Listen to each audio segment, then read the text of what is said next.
वासुदेवाय हरये परमात्मने प्रणतक्लेशनाशाय गोविन्दाय नमो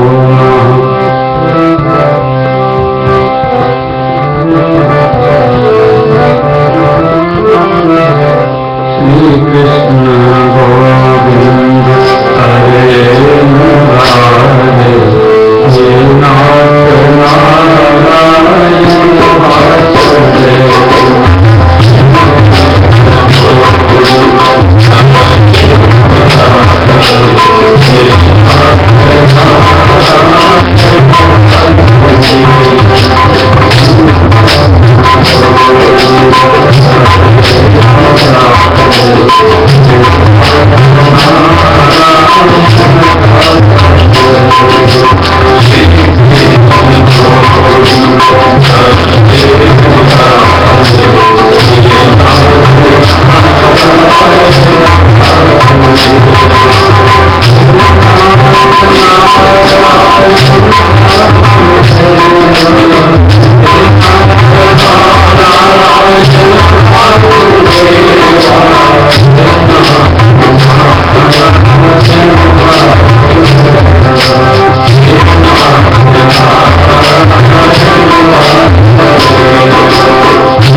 हम आपको कल चर्चा कर रहे थे श्रीमद् भागवत के प्रथम स्कंद की, जिसमें भगवान ने जो सुंदर चरित्र किए हैं और वो चरित्र महाभारत में जिनका वर्णन किया गया है। और महाभारत के प्रसंग में जहां धर्मराज युधिष्ठिर और नकुल, सहदेव, भीष्म पितामह, गुरु द्रोणाचार्य, इनके साथ जो भगवान का, और द्रौपदी, कुंती माता, इनके साथ जो भगवान का व्यवहार है वो भागवत ने पहले स्कंद में वर्णन किया है। भगवान का जो दूसरे स्कंद में वर्णन है उसमें भगवान के प्रथम स्कंद में अनेकों अवतारों की कथा कहकर 24 तरह के अवतार भगवान लेते हैं। उसमें भगवान कहीं कच्छप बन जाते हैं और कहीं कच्छप माने कछुआ बन जाते हैं, टॉर्टोइस, और कहीं भगवान फिश बन जाते हैं, मछली बन जाते हैं, और कहीं भगवान नृसिंह बन जाते हैं, और कहीं भगवान वाराह पिग बन जाते हैं, सूअर का रूप ले लेते हैं, और कहीं कहीं भगवान फिर ऋषि बन जाते हैं। नारद जी भगवान का ही रूप है, नारद बन जाते हैं। नर नारायण रूप में, अर्जुन के रूप में भी भगवान ही हैं। ऐसे तो 24 अवतारों की बात कही, लेकिन अवतार तो बहुत सारे हैं, असंख्य अवतार हैं। और उसमें 4 श्लोक बताए दूसरे स्कंद में। पहले श्लोक में बताया कि देखो, संसार में जब कोई भी नहीं था तो मैं था। अहमेवा समेवाग्रे नान्यत यत् सदसत् परम पश्चादहम यदेतच्च यो वशिष्येत सोऽस्म्यहम्। ये एक ही श्लोक ऐसा है जिसमें सारे शास्त्रों का सार है। भगवान कहते हैं जब संसार नहीं था, कुछ भी नहीं था तो मैं था, और जब संसार नहीं रहता है तो भी मैं रहता हूं, और बीच में जो ये संसार देखता है तो ये क्या है, तो कहते हैं ये भी मैं ही हूं। पहले भगवान ही थे जब संसार नहीं था, और बीच में संसार बन गया, और बाद में फिर ये संसार नहीं रहता तो भगवान रहते हैं। तो बीच में जो संसार रहता है, ये जो बन गया है, ये क्या है, बोले ये भी मैं ही हूं। मैं ही संसार के रूप में, पुत्र के रूप में, पत्नी के रूप में, पिता के रूप में, माता के रूप में, कहीं पड़ोसी के रूप में, और कहीं शत्रु के रूप में भी। शत्रु को भी हम लोग, ये आदमी मेरा दुश्मन है, मेरा है ना, क्योंकि मेरा तो है ही, दुश्मन भी है, लेकिन मेरा है, मेरा दुश्मन। तो मेरा कैसे है, क्योंकि मेरा परमात्मा इसके भीतर बैठा हुआ है, इसके हृदय में भगवान। तो शत्रु भी परमात्मा से अलग नहीं है, ये आप समझ लीजिए। तो संसार में ये भगवान ने भागवत में अपने मुख से कहा है। और 4 चीजें बताई। एक तो परमात्मा है, तो परमात्मा को, जब परमात्मा पहले भी था और बाद में भी रहता है और बीच में भी परमात्मा ही है, सब रूपों में परमात्मा है, तो फिर परमात्मा हमको मिलता क्यों नहीं है, ये प्रश्न है। तो मिलता क्यों नहीं है, उसका कारण बताया। उसका कारण है माया। माया से हम परमात्मा को शत्रु समझ लेते हैं, क्योंकि माया की 2 चीजें हैं। 2 चीज क्या है, एक है नाम और एक है रूप। नाम है, कोई नाम रख दिया जाता है, और रूप उसका एक शेप होती है। तो आपने कथा सुनी है कि महाराष्ट्र के एक महात्मा हुए थे नामदेव जी, और नामदेव जी भोजन बना रहे थे, और जब भोजन बनाते बनाते उनके अचानक कहीं से, भोजन बनाने में आदमी इधर मन लगाया हुआ है, चूल्हे में बैठा है, उधर से रोटी बना के इधर रख रहे थे, कुत्ता आया, उनकी सारी रोटियां उठा के ले गया। अब उनको बड़ा कष्ट हुआ कि मैंने बड़ी मेहनत से रोटी बनाई और ये कुत्ता उठा कर ले गया। तो इन्होंने डंडा उठाया और डंडा लेकर कुत्ते के पीछे भागे, लेकिन महात्मा थे। तो इनको फिर भागवत की कथा याद आई। भागवत में गुरुजी ने उपदेश किया था कि भगवान कहते हैं कि सारे संसार के रूप में मैं हूं। गीता के 15वें अध्याय में भगवान ने कहा है, अहम वैश्वानरो भूत्वा प्राणिनाम देहमाश्रितः प्राणापान समायुक्तः पचामी अन्नम चतुर्विधम, ये गीता का 15वें अध्याय में लिखा। भगवान कहते हैं कि संसार के, दुनिया के जितने लोग भी रोटी खाते हैं वो रोटी मैं पचाता हूँ। रोटी खाते हैं, चाहे चावल खाते हैं, चाहे तो साग सब्जी, दूध, दही और जो भी कोई और अला भला भी खाते हैं, वो भी भगवान को ही पचाना पड़ता है। इसलिए भगवान सब पचाते हैं। भगवान ने अपने आप कहा है सबका भोजन मैं पचाता हूँ।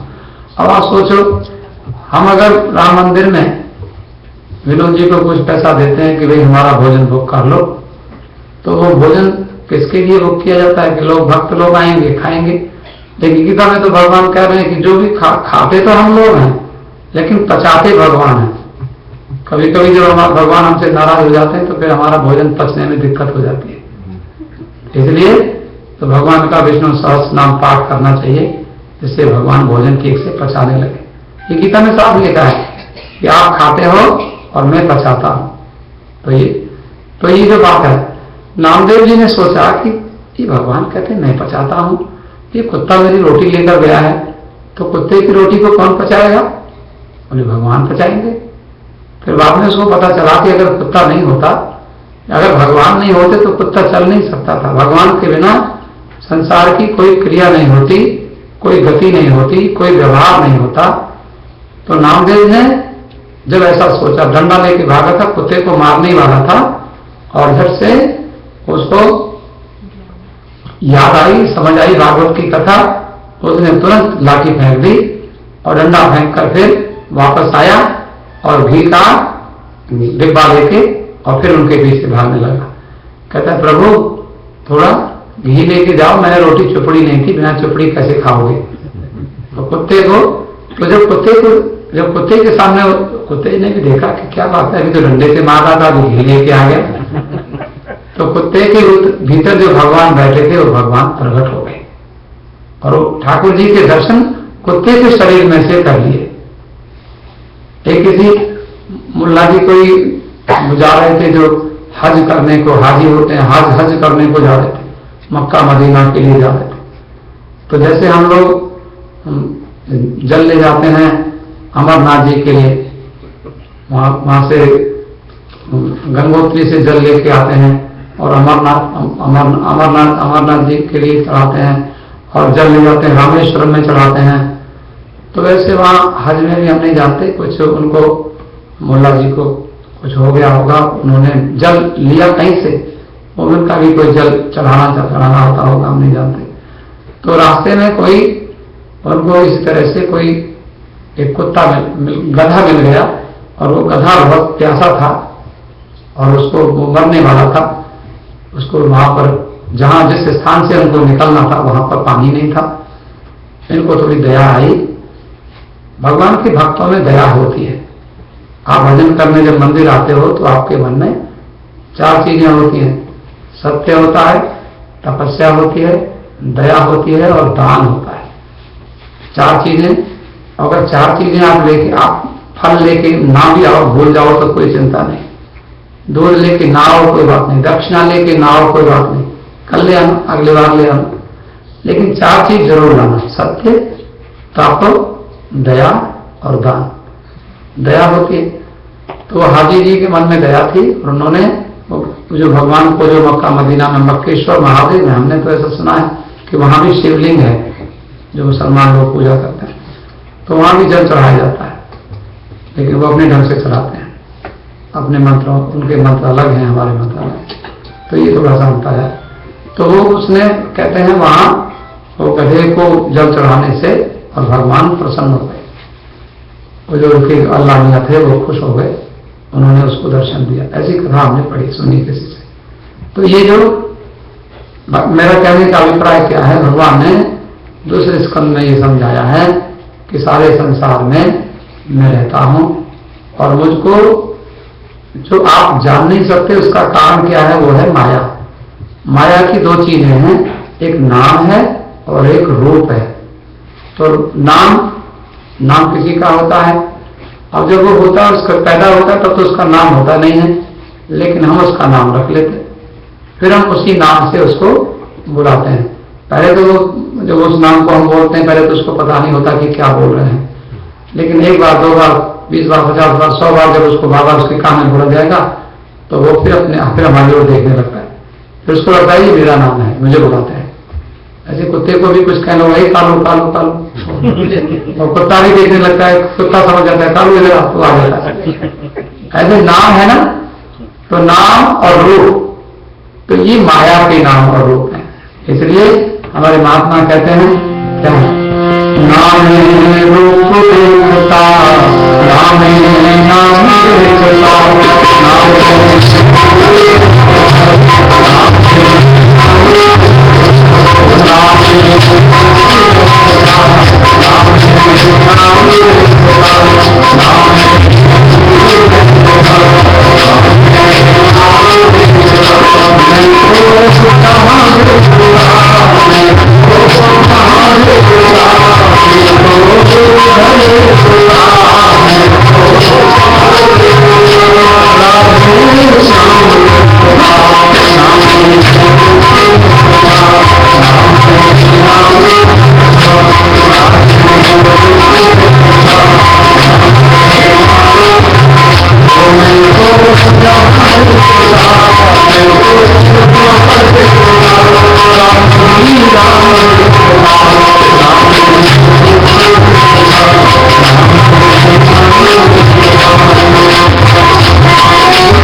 की माया है कि भगवान छिपे रहते हैं और हमको दिखाई नहीं देते। तो माया के कारण माया का पर्दा है। तो माया को कैसे हटाना है? हमारे महात्मा कहते हैं, किसी ने पूछा कि महाराज ये लाभ कैसे होता है? बोले भला करो तो लाभ होता है, क्योंकि लाभ का उल्टा भला होता है। लाभ हो भला, आप भला करोगे किसी का तो आपको लाभ होगा, भला नहीं करोगे तो लाभ होगा नहीं। इसलिए ध्यान रखना चाहिए, कभी कभी हमें भला भी किसी का करना चाहिए। और यदि भला किसी का कर ना सको तो बुरा किसी का मत करना, तो बुरा तो करना ही नहीं। और एक महात्मा ने पूछा कि महाराज ठीक है, तो भगवान की दया कैसे होती है? बोले सीधा है, दया का उल्टा करो, याद। आप याद करो और आपकी दया भगवान की होने लग जाए। आपकी याद भगवान के पास जाएगी तो भगवान तो कुछ रखते नहीं है, जो उनको चढ़ाते हो वो सब आपको ही मिल जाता है बाद में। भगवान क्या रखते हैं अपने पास? जो भी आप चढ़ाओ, भोग लगाओ, ठाकुर जी का प्रसाद आपको मिल जाता है। तो भगवान की याद उनके पास गई तो वो भी आपके पास लौटती है। जब जाती है तो याद होती है, जब आती है तो दया होती है। याद इधर से करोगे तो याद जाएगी और याद ही दया उनके लौटती है। जो भगवान को याद नहीं करेंगे उनके ऊपर भगवान की दया क्या होगी? एक व्यक्ति ने पूछा कि माया से कैसे छूटेंगे?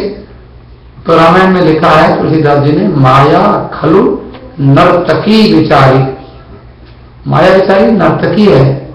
नर्तकी माने नाचने वाली है, नाचती है, नचाती है। काम से, क्रोध से, लोभ से, मोह से लोग नाचते हैं माया के कारण। तो नर्तकी का उल्टा करो, बोले कीर्तन। नर्तकी शब्द को उल्टा करो, नर्तकी कीर्तन। बोले माया से छुटना है तो कीर्तन करो भगवान के नाम का। तो भगवान के नाम का कीर्तन करने से माया से छुट जाते हैं। तो ये देखो, सर्ग विसर्ग स्थान पोषण ऊति मनवंतर ईशानो कथा निरोध मुक्ति आश्रय। भागवत पुराण में, विष्णु पुराण में, हरिवंश पुराण में, ब्रह्म वैवर्त पुराण में, स्कंद पुराण में, गरुड़ पुराण में, इन पुराणों में 10 चीजें बताई जाती हैं। शिव पुराण में उनका जो विषय वस्तु होती है उनमें क्या वर्णन किया जाता है, 10 चीजें होती हैं, उसको सुन लीजिए। हमें 10 चीजों के ऊपर कथा कहनी होती है। 10 चीजों को दिमाग में रख के तब कथा की जाती है। वो 10 चीज कौन कौन सी हैं? 10 चीज, सबसे पहली चीज है सृष्टि, सर्ग। सृष्टि कैसे बनती है? आप मंदिर में आए हो तो भगवान का प्रागट जन्माष्टमी उत्सव हम मना रहे हैं। तो जन्माष्टमी उत्सव हम मना रहे हैं तो भगवान कहाँ से लेते हैं? जो भगवान का जन्म होता है, कहते जन्म होता है तो कृष्ण जन्म। लेकिन भगवान ने देखा है कि मेरा जन्म जो होता है वो द्वापर में होता है, कलयुग में तो होता नहीं है। तो फिर मथुरा में होता है, कोई सरी में थोड़ी नहीं होता है, राम मंदिर में थोड़ी होता है। लेकिन एक महात्मा ने बताया कि नहीं, जब हम सो जाते हैं तो कलयुग होता है और जब हम जग जाते हैं तो द्वापर होता है। तो भगवान के पिताजी का क्या नाम है? बोले वसुदेव जी। तो संस्कृत में वसु जो है, वसु हृदय को कहते हैं, अंतःकरण को कहते हैं। अंतःकरण में 4 चीजें हैं। 4 चीजें कौन है? मन है, चित्त है, बुद्धि है और मन से अहंकार है। हमारे पास 4 चीजें हैं जो डॉक्टर नहीं जानते। शरीर में है, हमारे शरीर में है 4 चीज जो डॉक्टर को पता नहीं है। माइंड डॉक्टर नहीं जानते। डॉक्टर एक्सरे कर सकते हैं, लिवर का कर सकते हैं, किडनीज का कर सकते हैं, हार्ट का एक्सरे होता है, पर माइंड का एक्सरे नहीं होता। मन का एक्सरे थोड़ी होता है। मन में क्या है? तो मन है, दूसरा है चित्त। चित्त क्या है? एक चित्त कहते हैं ऑटोमेटिक कैमरा। आपने किसी को देखा और वो 1 महीने के बाद आपको फिर मिले। 1 महीने पहले देखा था, कहीं रोटी खाना में मिल गए थे शॉपिंग करते हुए। अब वो एक दिन राम मंदिर के सामने खड़े हो गए। उसने कहा, अरे आप यहाँ? बोले आपने मुझे पहचाना? आपने कहा वो पहचाना, देखा तो था कहीं। फिर ध्यान आया, वो आपने फिर वो अपना कैमरे को उसमें से जो मेमोरी कार्ड में से रील निकालनी शुरू करी कौन कौन है। फिर आपको बोले, ओ हाँ मैंने रोटी, आप रोटी खाना में वहां सब्जी ले लेते हैं ना? बोले हाँ आपने ठीक पहचान लिया, 1 महीने पहले हम लोग मिले, अब यहाँ मिल गए। ये क्या है? इसको कहते हैं चित्त। ये भगवान ने फिट किया है कोई, ये मन है, माइंड, जो आपका मन है। आज मेरा मन, आज योगेंद्र जी का मन किया कि चलो मंदिर चले, तो आ गए। माइंड ही मन है ना। तो मन जो होता है, ऐसे चित्त क्या है? चित्त है कोई कैमरा, उसमें फोटो खींच लेता है, कहीं की मेमोरी में रख लेता है। मन से एक है बुद्धि। बुद्धि क्या है? बुद्धि है आपके पास, ये करना कि ये करना, ये करना कि ये करना, ये करना। ये बुद्धि नहीं है, ये मन है। मंदिर जाना कि वहां दूसरी जगह जाना, मंदिर जाना कि दूसरी जगह जाना, वहीं जाना कि यहाँ जाना, सोचते रहो सोचते रहो। पत्नी से पूछा, जैसे तुम्हारी इच्छा हो, हम तो तुम्हारे साथ चलेंगे, तो मंदिर चलो तो मंदिर चलेंगे, वहां चलो तो वहां चलेंगे। उसने कहा चलो कोई बात नहीं, अच्छा मंदिर ही चलते हैं। ये किसने किया? बुद्धि ने किया। फैसला जो करती है बुद्धि करती है, मन कभी फैसला नहीं करता। माइंड के ऊपर छोड़ दो, मन को कभी 10 बार मन करे चलो, तो मन तो फिर ऐसे, मन है पानी की तरह, पानी को छोड़ दो जिधर जाना हो जाए, वो नीचे जाएगा। लेकिन पानी में मोटर लगा दो, ऊपर चलो, तो ऊपर जाएगा। ऊपर जाएगा तो बाथरूम में ले जाओ, चाहे किचन में ले जाओ, परेशान कर जाओ। मन है मक्खी, और मक्खी को कहो कि आग के ऊपर बैठ जाओ, आग पर नहीं बैठेगी। मक्खी कहां बैठेगी? मिठाई पर बैठ जाएगी, फट से मिठाई पर बैठेगी, गंदी चीज पर बैठ जाएगी। गंदी पड़ा हो, गंदा पड़ा हो, मक्खी भन भन करके पहुंच जाए। गंदगी पर बैठेगी, मिठाई पर बैठेगी, पर आग पर मक्खी कभी बैठेगी। और किसी दिन कल्पना करो भूल से आग पर बैठ गई, कहीं उड़ती हुई आई, इधर से बीच में आग जल गई, तो क्या होगा? फिर मक्खी रहेगी नहीं, फिर मक्खी आग पर बैठेगी नहीं, या तो, और बैठेगी तो उठेगी नहीं, फिर क्या उठेगा? धुआं उठेगा, फिर तो मक्खी क्या उठेगी? ऐसे मन जो है गंदगी में जाएगा, किसी की बुराई में जाएगा, फालतू बातों में जाएगा, लेकिन कभी मिठाई में जाएगा, गंदगी में मक्खी है, कभी अच्छी, कभी प्रशंसा करेगा किसी की निंदा करेगा, किसी की प्रशंसा करेगा, अच्छी बात करेगा, बुरी बात करेगा, लेकिन भगवान की बात नहीं करेगा। जब से भाई भगवान का मंत्र नहीं जपेगा, कीर्तन नहीं करेगा, कथा में नहीं बैठेगा, लगेगा नहीं, भजन में नहीं लगेगा।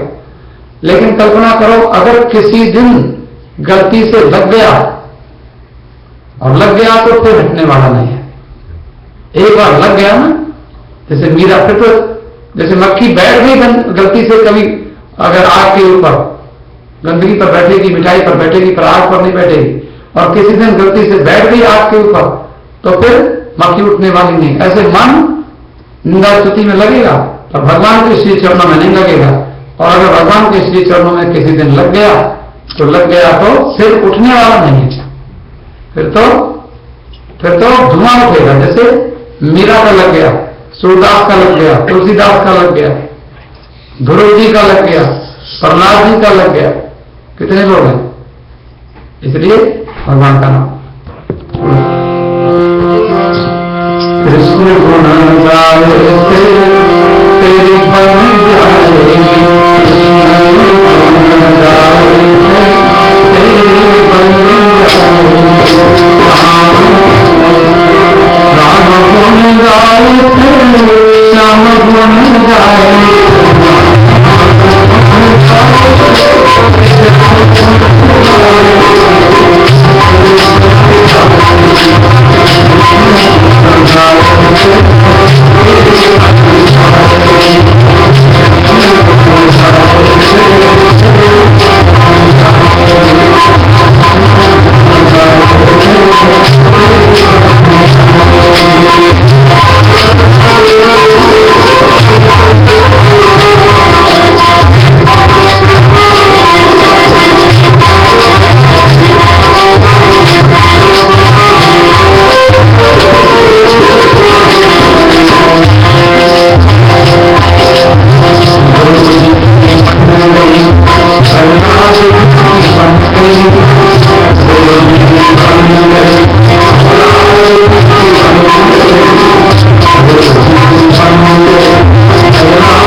बहुत सारे उद्धव जी हैं, भीष्म पितामह और हमारे सुदामा जी हैं।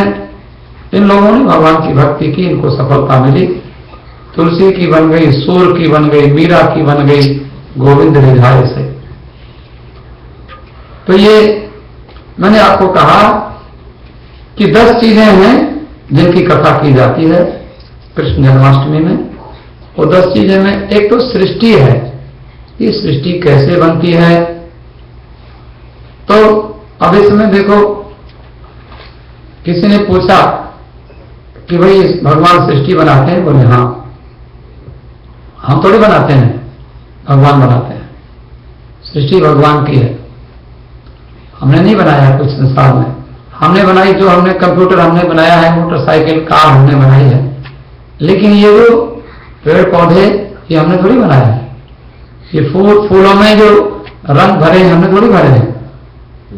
एक मैंने सांप देखा और सांप के इसके फन के ऊपर एक फूल बना हुआ मैंने देखा। और सांप के आपने भी देखे होंगे, सांप के शरीर में लाइन लाइन सी लगी हुई।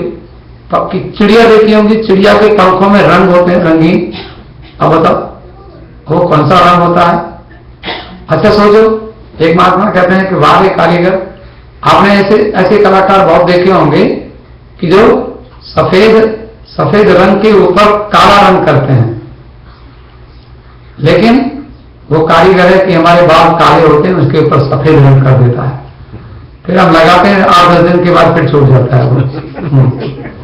हमारा छूट जाता है पर उसका नहीं छूटता है कि काला, सफेद के ऊपर काला हम करते हैं वो टेम्पररी होता ही नहीं।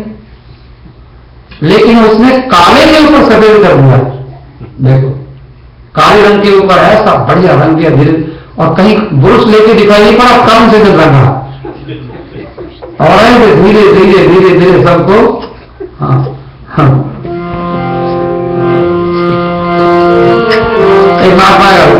जुबानों पर सफेदी आ रही है, जुबानों पर सफेदी आ रही है, जुबानों पर सफेदी आ रही है, जुबानों पर सफेदी आ रही है,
भक्स की लाइन पर जीवन की गाड़ी रोज ही खिसकती जा रही है। ये संसार है, ये संसार ऐसा, ये संसार माने खिसकने वाला, ये खिसक रहा है धीरे धीरे। हमको लगता है, हम लोग अपना बड़े प्रेम से हैप्पी बर्थडे मनाते हैं, विनोद जी बहुत बढ़िया गाते हैं, बहुत सुंदर लगता है हैप्पी बर्थडे हैप्पी बर्थडे। लेकिन एक महात्मा कहता है 1 घंटा 2 घंटा घड़ी बजती थी ना पहले, आजकल वैसे लोग घड़ी उतार के रख दी, डिस्टर्ब करती थी बड़ी जोर से। 1 बजे तो टन बजती थी, फिर 2 बजे के टन टन जोर से, फिर 3 बजे टन टन टन बजती जाती थी ना, और फिर 12 बजे तो 12 बार बजती थी, टन टन टन टन टन टन 12 बार बजती। तो वो फिर हम लोगों को अच्छा नहीं लगता था, हमने वो उतार के रख दी। अब तो मोबाइल में देख लेते हैं घड़ी आराम से। लेकिन वो एक महात्मा कहते हैं कि क्या घड़ी की बोले, घड़ी बोलती है, क्या बोलती है, गाफिल तुझे घड़ियाल ये देता है मुनादी कि गर्दू ने घड़ी उम्र की एक और घटा दी। एक घड़ी और कम हो गया जीवन हमारा। किसी ने पूछा कि ये लोग जो कि वो बुझाते क्यों है मोमबत्ती? हम लोग दीपक, हम लोग जन्मदिन मनाते थे, हमारी माता जी जन्मदिन मनाती थी हमारा, तो वो दीपक जला के रख देती थी, बुझाती नहीं थी। वो तो हम लोग जब शहर में आए तो पता चला कि वो दीपक नहीं जला जाता, मोमबत्ती जलाई जाती है, और मोमबत्ती जलाई जाती है, और मोमबत्ती फिर उसको बुझाया जाता है, इसका जन्मदिन होता है, मोमबत्ती को फिर बुझाते हैं। तो बुझाते क्यों है कि वो बोले कि हाँ, वो उसमें थोड़ा सा बुझाने का मतलब है कि वो 1 साल कम हो गया हमारे जीवन का, 1 वर्ष और कम हो गया, तो थोड़ा सा मन में विचार होता है। ये मैंने कहा कि सृष्टि का परमात्मा ने सृजन किया है, और परमात्मा ने सृष्टि कैसे बनाई है? 5 चीजें हैं, पृथ्वी है, जल है, अग्नि है, वायु है, आकाश है, और 5 चीजों में वैरायटी कितनी कर दी, देखो कितनी वैरायटीज हैं। 5 चीजों है, तो अगर हलवाई की दुकान पे जाओ तो बहुत बढ़िया रसगुल्ले, गुलाब जामुन का स्वाद अलग, रसगुल्ले का स्वाद अलग, और उसके पास गाजर का हलवा, उसका स्वाद अलग, और भी कितनी मिठाइयां हैं, सबके स्वाद अलग हैं। तुलसीदास जी कहते हैं, रामायण में लिखा है कि उससे हलवाई से कह दो कि ऐसी मिठाई दे दो जिसमें तुमने पानी का प्रयोग ना किया हुआ हो, ऐसी कोई मीठी मिठाई दे दो। वो कहेगा ऐसी हमारे पास नहीं है कोई। क्यों? तुलसीदास जी ने लिखा, रस बिन जल की होए, जल बिन रस की होए संसार, जल के बिना संसार में कोई रस नहीं हो सकता। जल के बिना, पानी के बिना, क्योंकि पानी मिलाता है तभी रसगुल्ला बनता है, रस कहां से आएगा? पानी को मिलाना पड़ता है, पानी को हटाओ तो रस का है, कोई रस ही नहीं पानी के बिना। इसी प्रकार से तप, ऐसे ही उन्होंने जब पार्वती तपस्या करती, तप का वर्णन करते हुए तुलसीदास जी ने वर्णन किया रामायण में, बालकांड में, कि जैसे रस के बिना, जल के बिना जैसे संसार में रस नहीं होता, ऐसे तपस्या के बिना सृष्टि नहीं बना जाती, तपस्या के बिना संसार नहीं चलता। तो पार्वती ने तपस्या करी तो परमात्मा शंकर भगवान प्राप्त हुए। आप देखो यहां श्रीमद् भागवत में सृष्टि का वर्णन है, और उसमें जो सृष्टि की कथा है, ये सूत जी की कथा और 88,000 ऋषियों की कथा, और उसमें उद्धव जी की कथा और विदुर जी की कथा। विदुर जी कौन है? विदुर जी को आप जानते हैं, दुर्योधन को छोड़कर भगवान विदुर जी के घर चले गए थे।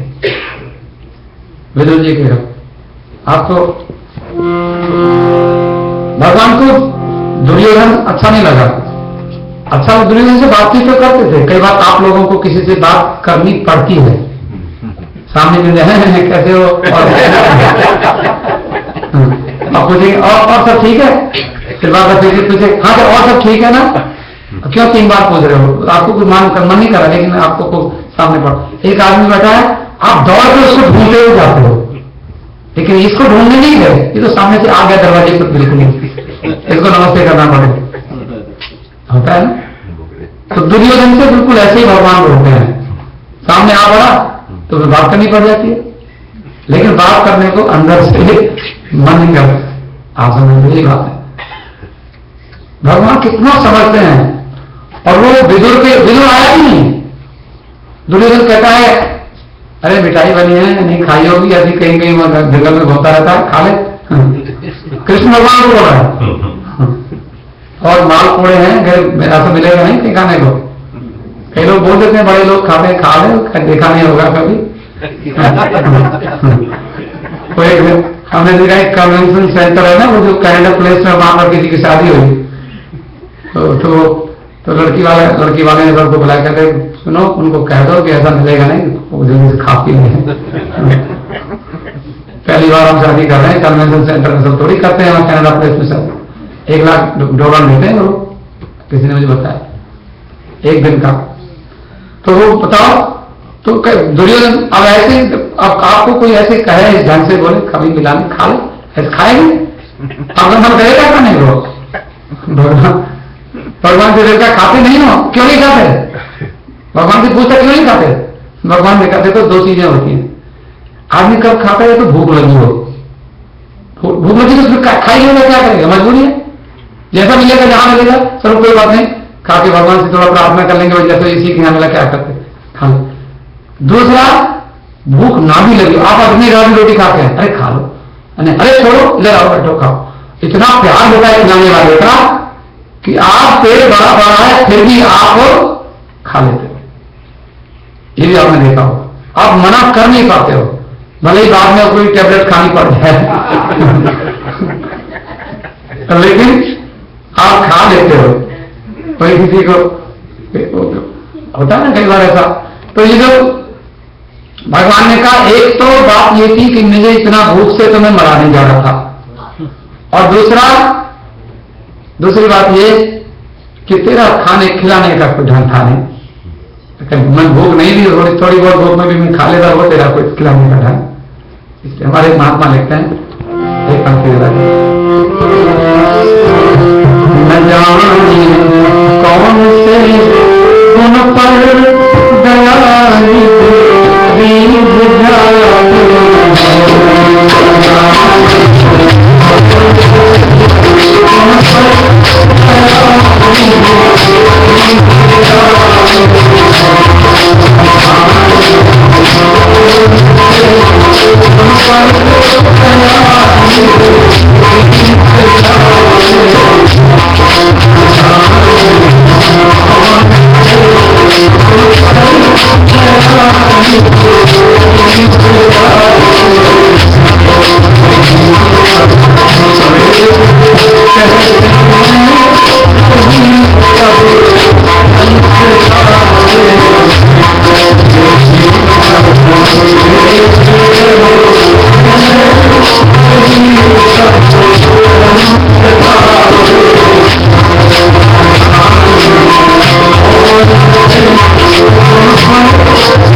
का निमंत्रण तो स्वीकार नहीं करते, लेकिन विदुर के घर में जाकर केले के छिलकों का, विदुरानी को कहते हैं कि तू भगवान बैठे इनको तो क्या खिला रही है? वो उसने केले का गूदा गूदा फेंक दिया और छिलका छिलका खिलाने लगी।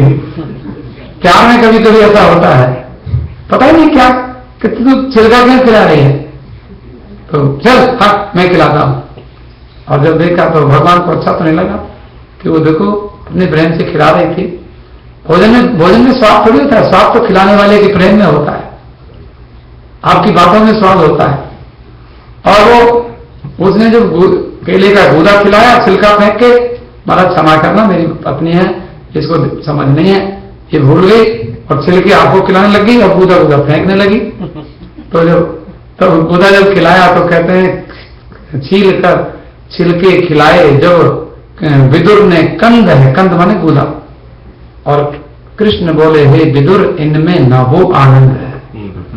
कहते वो जो आनंद आ रहा था छिलकों में, कभी छिलके खा के देखो, हम लोग खाते, कई लोग कहते छिलके में ज्यादा विटामिन होता है छिलके, लेकिन सब चीज में नहीं होता, केले के छिलके में नहीं होता, कई सेब के छिलके में होता होगा और दूसरे कई छिलके खाए जाते हैं, कई छिलके नहीं खाए जाते। तो ये मैंने आपको निवेदन किया कि सृष्टि बनाते हैं भगवान, तो देखो थोड़ा सा हमारे यहाँ 6 शास्त्र हैं, पूर्व मीमांसा, न्याय, वैशेषिक, उत्तर मीमांसा और पूर्व मीमांसा, न्याय, वैशेषिक, सांख्य, योग और उत्तर मीमांसा, ये 6 शास्त्र हैं। पहला था धर्मशास्त्र और दूसरा न्याय शास्त्र, तर्क शास्त्र, और चौथा है मेटाफिजिक्स, वैशेषिक शास्त्र, और 5वां है सांख्य शास्त्र, चौथा है सांख्य शास्त्र, 5वां है योग शास्त्र, छठा है ज्ञान शास्त्र और जिसको हम वेदांत शास्त्र कहते हैं। ये 6 शास्त्रों के नाम मैंने आपको गिनवाए। 6 शास्त्रों के 6 ऋषि हैं। पूर्व मीमांसा के ऋषि हैं जैमिनी जी, जैमिनी व्यास जी के शिष्य हैं, और न्याय के ऋषि हैं गौतम ऋषि, गौतम बुद्ध नहीं, गौतम ऋषि, और तीसरे सांख्य शास्त्र के हैं कपिल ऋषि, योग शास्त्र के हैं पतंजलि ऋषि, और 6ठे शास्त्र के पूर्व मीमांसा, न्याय, वैशेषिक, वैशेषिक के हैं कणाद ऋषि, और पूर्व मीमांसा, न्याय, वैशेषिक, सांख्य के हैं कपिल, और योग के हैं पतंजलि, और 6ठा जो है वेदांत उसके ऋषि हैं व्यास जी। ये 6 ऋषि हैं। तो अब संसार देखो, परमात्मा, अब हमें अष्टमी मनानी है और अष्टमी के दिन भगवान को प्रकट करना है। कहां प्रकट करना है? सही में, राम मंदिर में। और कहां प्रकट करना है? हमारे हृदय में। हमारे हृदय में भगवान को बिठाना है। हमें हृदय में भगवान के दर्शन अष्टमी के दिन करने हैं, क्योंकि कथा इसीलिए राम मंदिर में की गई है, अष्टमी की कथा। तो हम थोड़ा सा भागवत में से कहीं कहीं से लेकर आपको हम प्रयत्न करेंगे कि आपको वो प्रोसेस पता चल जाए, वो टेक्निक पता चल जाए, क्योंकि एक मैकेनिक तो ये आपके को 2 काम होते हैं, एक मैकेनिकल होता है, एक टेक्निकल होता है। मैकेनिकली ये मैकेनिकल है कि फ्राइडे को मंदिर खुलेगा, ये मैकेनिकल है, खुलेगा। अब चाहे विनोद जी नहीं आएंगे तो राजेंद्र जी आएंगे, हम नहीं आएंगे तो हमारे कथा हम नहीं करेंगे तो हमारे प्रेसिडेंट कथा करेंगे, कोई ना कोई तो करेंगे, दिल भाई करेंगे। संसार है ये है मैकेनिकल काम।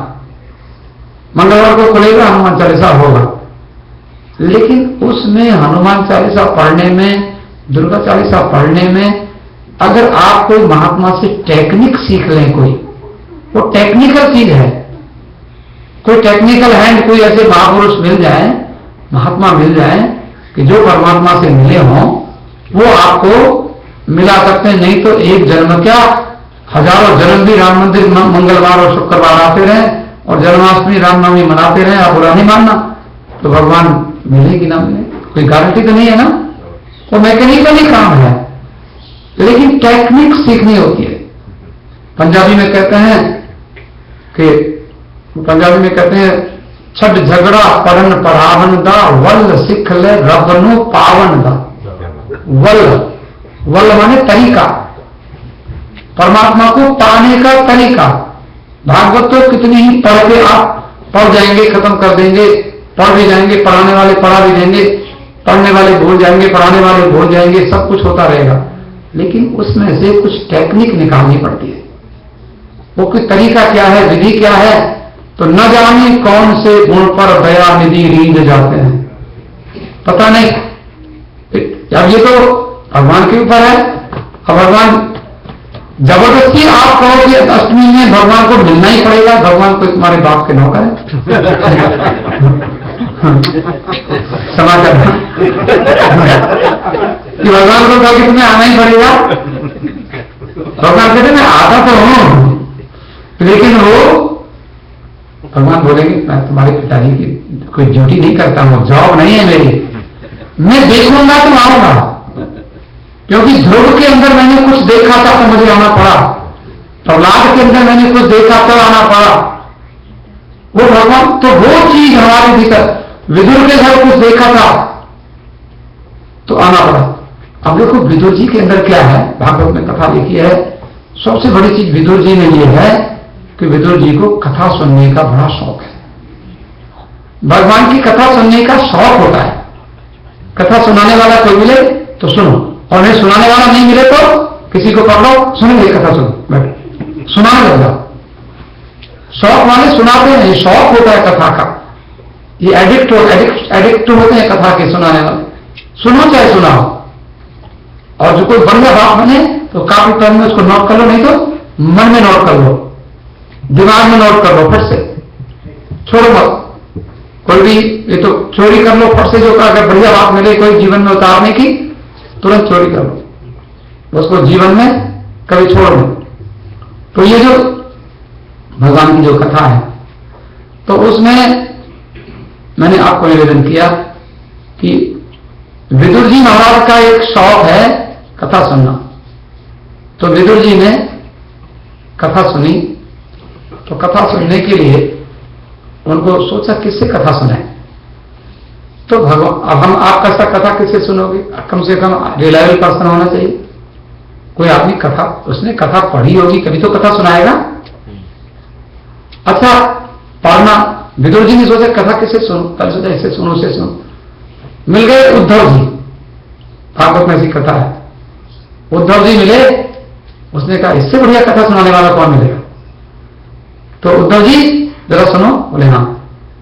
आपने तो कृष्ण को देखा है, बोले देखा है, हमारे साथ तो खूब खेलते थे।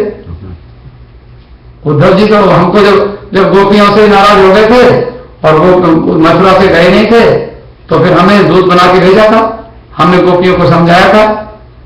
गोपियों को क्या समझाया था, बोले कृष्ण कृष्ण आने वाला नहीं है, अब उसका भजन छोड़ दो। बोले किसका भजन करें, कि तुम अपना ऐसा करो, मैं बताता हूं, बैठ जाओ। बोले बैठ के क्या करना है।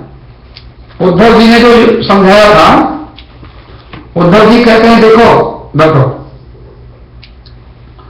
और बैठ के अपने एक एक चक्र का ध्यान करो, मूलाधार चक्र, स्वादिष्ठान चक्र, मणिपुर चक्र, अनाहत चक्र, विशुद्ध चक्र, आज्ञा चक्र, ब्रह्मरंध्र, सहस्रार, यहां ध्यान करो।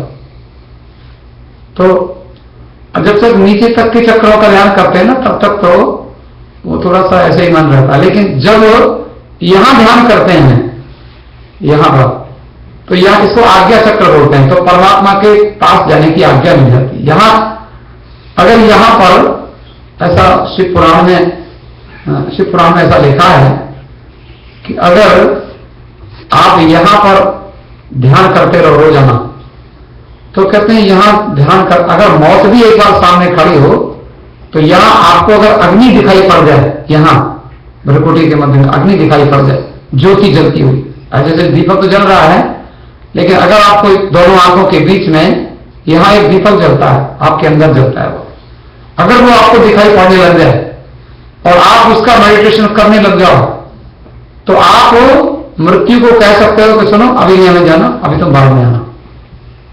ये मृत्यु को टाला जा सकता है, ऐसा शिव पुराण में लिखा है।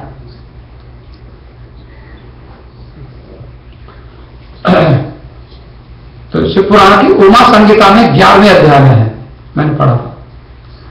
तो उसमें अगर यहां अग्नि का ध्यान करे तो अब ऐसा ध्यान करने की बात, मेडिटेशन की बात है।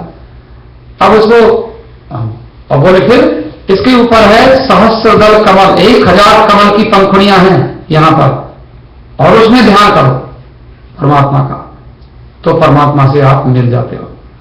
लेकिन ये प्रक्रिया किसकी है? उद्धव जी की है। उद्धव जी योगी हैं। तो गोपियां कहती हैं कि सुनो, ऐसा ये ज्ञान की बात किसी और को सुनाना, हमें सुनने की जरूरत नहीं है। तो वहां पर गोपियां क्या कहती हैं?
उद्धव जी बेचारे समझाने गए थे और उद्धव जी फिर बाद में सारा योग और साधना और निर्गुण की उपासना, पूजा पाठ, परमात्मा, वो ब्रह्मा का सब भूल गए और भूल के गोपियों के पास बैठ के उनके मुंह की ओर देखने लगे और उनसे सीखने लग गए, उनके शिष्य बन गए और बड़ा अहंकार लेके गए थे, मैं बड़ा ज्ञानी हूं। और उद्धव जी बेचारे शिष्य बन के आए। उद्धव जी को बाद में भगवान कृष्ण ने पूछा, क्यों गोपियों को ज्ञान की शिक्षा दे आए ना? बोले मैं तो सोच रहा था कि वो आपको तो जाना नहीं है। मैंने कहा कि उनको थोड़ा सा मैं गुरु बन जाता हूँ और कहता हूँ कि सगुण की उपासना छोड़ के निर्गुण की पूजा करो। निर्गुण माने ओमनी प्रेजेंट, परमात्मा जो सब जगह रहता है, गोपियां कहती हमें सब जगह वाला नहीं चाहिए, हमें तो वही काला चाहिए, काला वाला बांसुरी वाला, मुरली बजाने वाला। हमें और किसी कृष्ण से कुछ लेना देना नहीं है।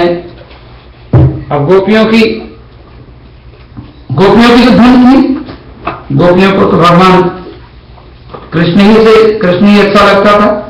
आपको एक महात्मा ने मुझे एक भजन सुनाया, मुझे अच्छा लगा, मैं आपको सुना देता हूं।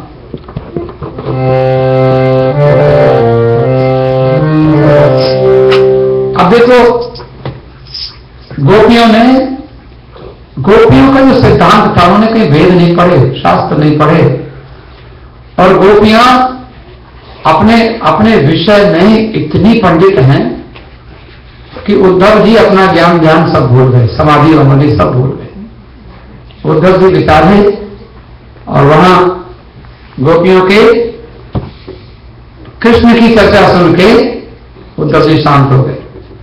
एक महात्मा मिले, बोले देखो अच्छे महात्मा थे, वो कहते हैं मैं बचपन में पतंग उड़ाया करते थे, तो पतंग उड़ाते थे, तो पतंग उनको जब महात्मा बन गए तो उनको पतंग की याद आई, और पतंग की याद आई तो उन्होंने पतंग के लिए एक बढ़िया गीत लिख दिया।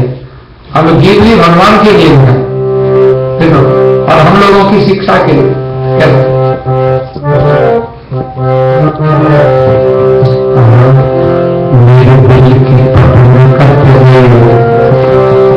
पतंग कट जाती है, और पतंग कट जाती है तो कोई लूट के ले जाता है। पतंग कटनी नहीं चाहिए आपकी, इसलिए पतंग में क्या करते हैं, शीशे को पीसते हैं लोग, मैंने देखा शीशा पीसेंगे बारीक करके, और उसको फिर ग्लू में मिलाएंगे, फिर धागे के ऊपर लगाएंगे, और वो धागे को पतंग के साथ लगाते हैं। दो पतंग आती हैं, तो जिसका धागा मजबूत होता है वो दूसरी पतंग को काट देता है, और वो कट गई और उड़ती नहीं चली गई फिर, और फिर जाकर के लोग लूट लेते हैं पतंग को। तो कहते हैं देखो पूरे हमारी पतंग कट गई, कौन सी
लेकिन हमारी तो दिल की पतंग पहले पता नहीं कटी कटाई होती है, तब जाके मुरली वाले को मिलती है।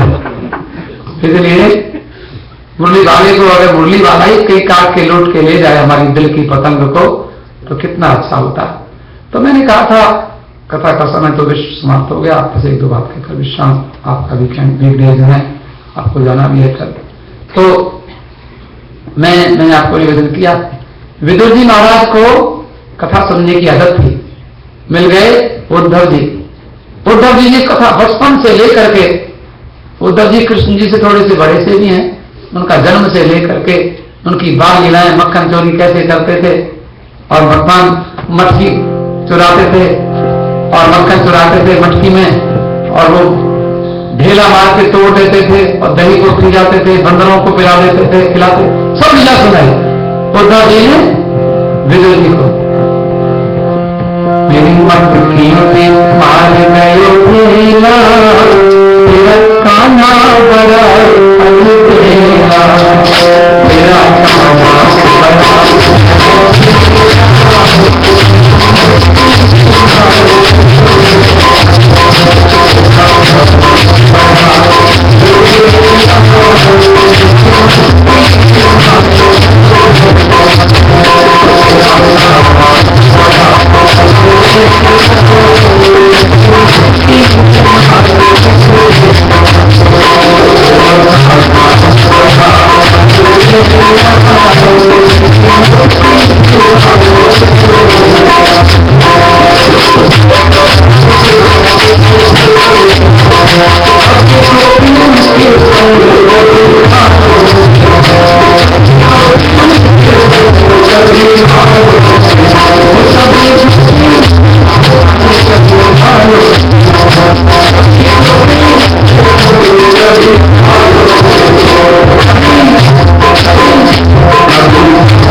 कहते हैं मक्खन की चोरी बचपन में करते रहे, फिर जवानी में 7 8 साल के जब हुए तो गोपियों का वस्त्र चुरा लिया, चीर चुरा लिया। बेचारी नहा रही थी और कैसे निकले, बोले बाहर निकलो, और बाहर निकल के तो बोले वरुण देवता को प्रणाम करो। अब क्या करें, हाथ जोड़ के प्रणाम करो। उनकी तो नग्न कैसे बाहर निकले, तो शरीर से वो बेचारी ऐसा शरीर की शुद्ध बुद्धि ही खत्म हो गई और वो परमात्मा से मिल गई। गोपियों को इसको कहते हैं आवरण भंग लीला। भगवान हमारा जो माया का पर्दा है, भागवत में ऐसी बढ़िया कथा लिखी हुई है। ऐसा कोई कथा समझ तो गंदी कथा है कि गोपियों के कपड़े चुरा लिए और उनसे कहते हैं, ऐसा साफ लिखा है सुखदेव जी ने। और सुखदेव जी इतने बड़ी महात्मा वो कथा सुनाते हैं और परीक्षित जी कथा सुन रहे हैं, राजा परीक्षित, और उसमें साफ लिखा है कि कपड़े चुरा के कदम के ऊपर बैठ गए, बोले बाहर निकलो, बोले हमारे कपड़े दे दो, बोले पहले बाहर निकलो। और पहले बाहर निकली किसी तरह अपने अंगों को ढकती हुई, बोले नहीं वरुण देवता को प्रणाम करो हाथ जोड़ के। अब क्या करें, तो उनका शरीर की शुद्ध बुद्ध भूल गए। हम स्त्री हैं कि हम सुंदर हैं, हम लड़कियां हैं, कौन है पता ही नहीं चला, और वो परमात्मा से मिल गए। ये उनको एक बहाना था। भगवान तो बालकृष्ण ने ऐसी लीलाएं, मधुर लीलाएं की। और मक्खन चुराए, बोले मक्खन दुनिया वाले तो ऐसी फालतू चीज चुराते हैं, जो चुराते हैं सारा यही छोड़ के मर जाते हैं।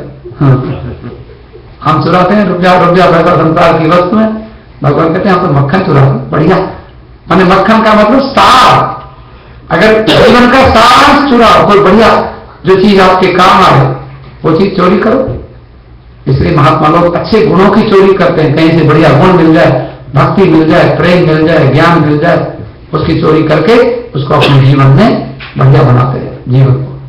तो इसलिए मक्खन की चोरी भगवान ने। और फिर बाद में मथुरा में गए तो कंस को मारा, वो सब कथा सुनाई।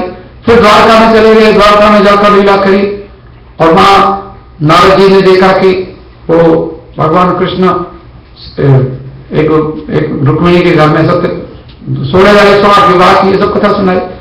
और बाद में एक कथा ऐसी सुनाई कि श्री कृष्ण भगवान शरीर छोड़कर चले गए। उद्धव जी ने जब ये कथा सुनाई अच्छा नहीं लगा। विदुर जी को थोड़े उदास हो गए। भगवान ठाकुर जी चले गए संसार छोड़कर। ये भी कथा है ना भागवत में, चले गए। तो उद्धव जी ने कहा कि महाराज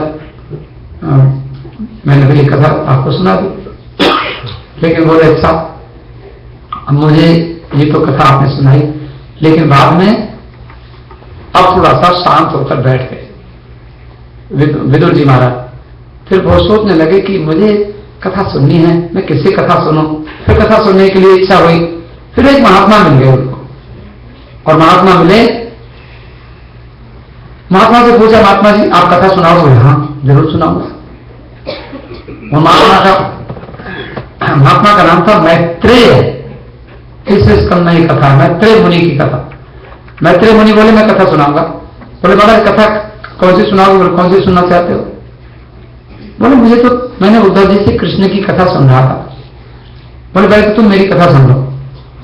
देखो अपनी कथा सुनाई। मैत्रेय जी ने अपनी कथा क्या सुनाई? इंट्रोडक्शन, मेरा रेज्यूमे मैं आपको दे रहा हूं। अब मैत्रेय का रेज्यूमे जरा देखो, पढ़ो।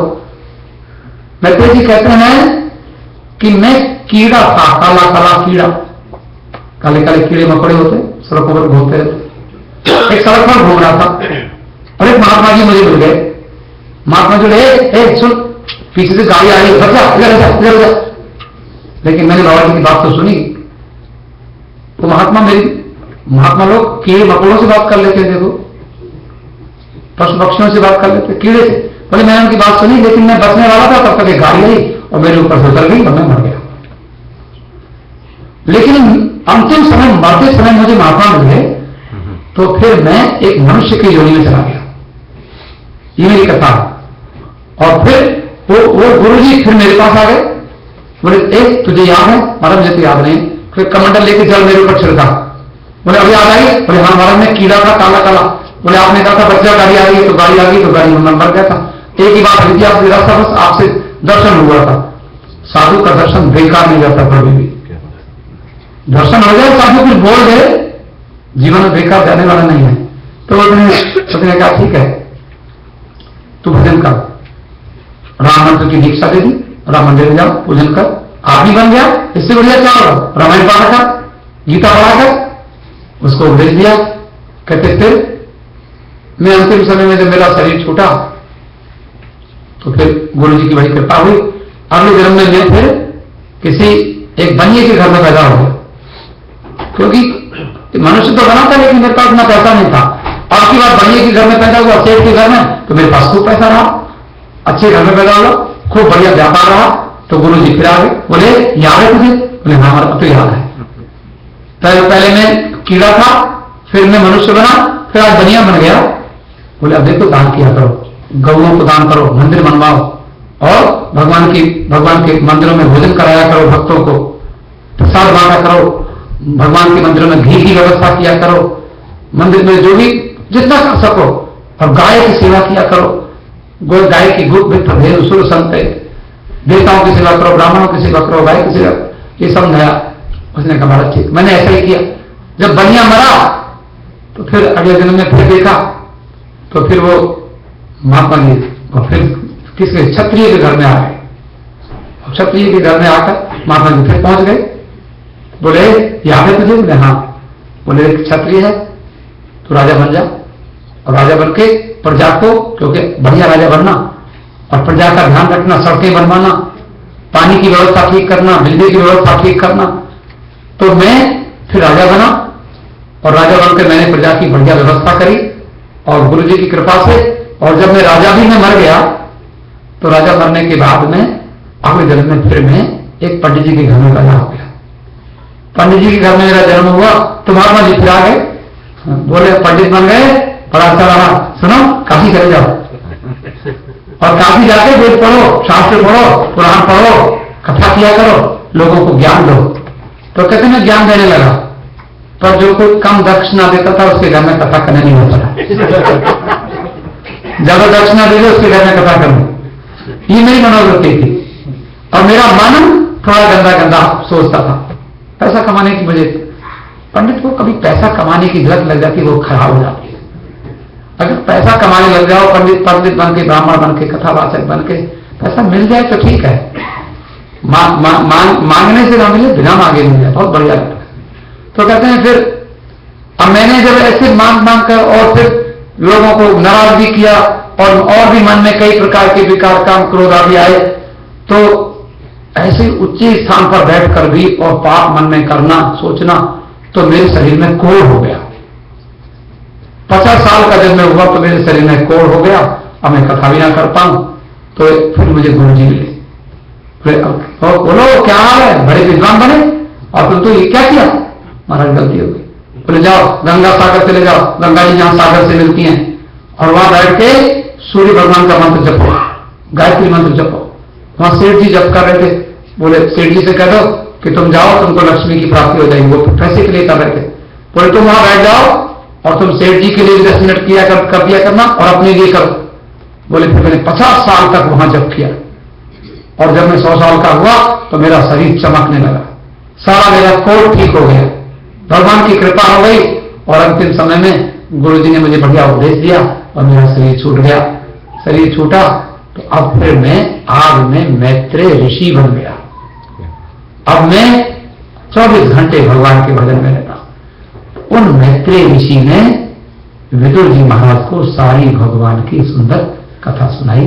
कथा हम आपको बाद में सुनाएंगे। बस इतना ही, आज की सेवा को स्वीकार करें। 2 पंक्ति गुनगुनाते हुए, राम नाम की नैया लेकर सतगुरु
बड़ी श्रद्धा से आसन करें।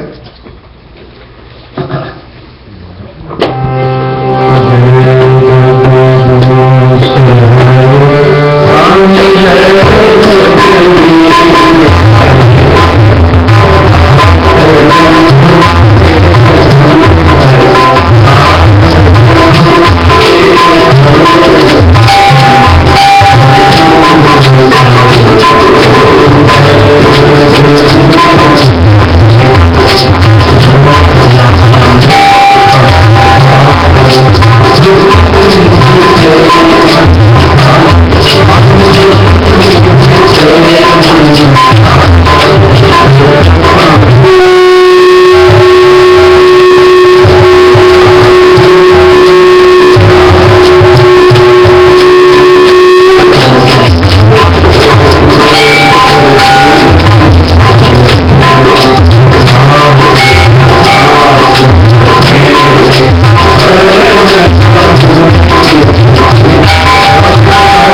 राम रामचंद्र भगवान की पवन सुत हनुमान जी महाराज की गौ माता की गीता माता की गायत्री माता की गंगा माता की राधा रानी की दुर्गा महारानी की शंकर भगवान की पार्वती